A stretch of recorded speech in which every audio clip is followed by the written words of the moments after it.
So you want to remove one of your Facebook business page admin but not sure how? Well, this is the easiest tutorial you could ever find on the internet on how to do that. I will explain everything step by step. It's ridiculously simple, so let's jump right in. First, open your Facebook app. You know that blue and white icon on your phone?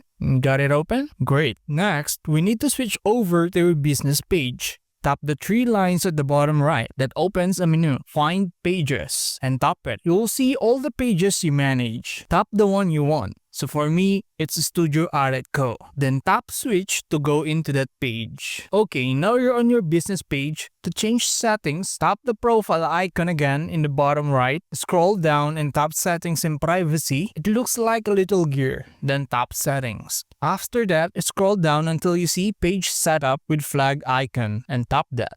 Now, under username, you will see Page Access with key icon. Now, inside Page Access, you will see everyone who can manage your page under People with Task Access. So what you should do next is find the person you want to remove and tap the three dots next to their name. Now, a menu will pop up. Tap Remove from Page with a little X. Just a reminder, Facebook will ask for your password to make sure it's you. Type your password in, tap confirm, and poof, they're gone. So that's it. Nice and simple. Now you know how to remove an admin from your Facebook business page.